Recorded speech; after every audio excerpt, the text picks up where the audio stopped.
খুবই বিভৎস একটি নিউজ দিচ্ছি আপনাদেরকে। সেটা হচ্ছে এখান থেকে প্রচুর মৃত মানুষের গন্ধ পাওয়া যাচ্ছে, প্রচুর মৃত মানুষের গন্ধ পাওয়া যাচ্ছে। এখানে ধারণা করা হচ্ছে যে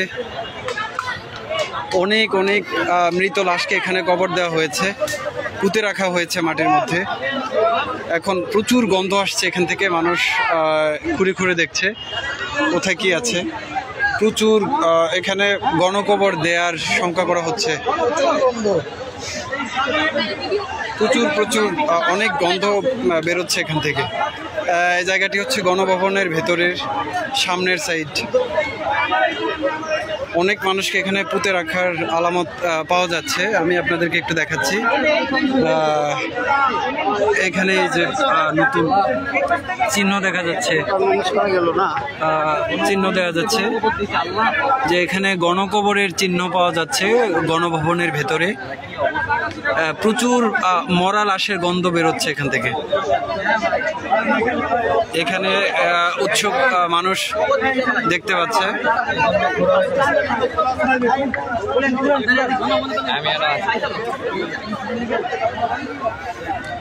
অনেক লাশের গন্ধ বেরোচ্ছে এখান থেকে।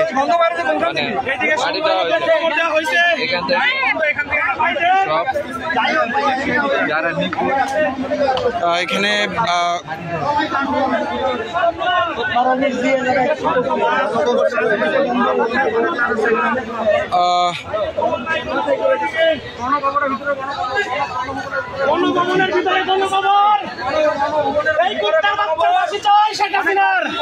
ভাই এখানে আপনি কি শঙ্কা করছেন?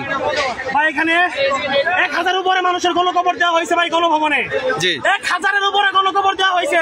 এই স্বৈরাচারী সরকার আমাদের ছাত্রদের গণকবর দিচ্ছে, সাধারণ মানুষের গণকবর দিচ্ছে। ওরা ফাঁসি চাই, ফাঁসি। আর কুত্তার মতো বিদায় মারতে চাই আমরা জনগণ। বলার নাই।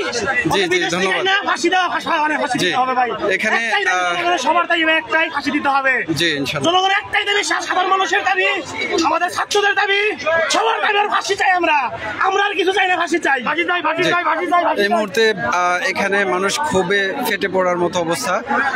প্রচুর গণকবরের সন্দেহ করা হচ্ছে এখানে গণভবনের সামনেই ভেতরে। তো এখান থেকে প্রচুর গন্ধ বেরোচ্ছে। এখানে টেকাই রায় হয়ে পড়ছে। এখানে চিহ্ন দেখা যাচ্ছে, অনেক নতুন কবরের চিহ্ন পুঁতে রাখা হয়েছে, পুঁতে রাখার চিহ্ন দেখা যাচ্ছে গণভবনের ভেতরে। আল্লাহ ভালো জানেন যে এখানে কি হয়েছে, কি পরিমাণ লাশ এখানে পুঁতে রাখা হয়েছে। আশাবাদী সরকার আমাদের ছাত্রদের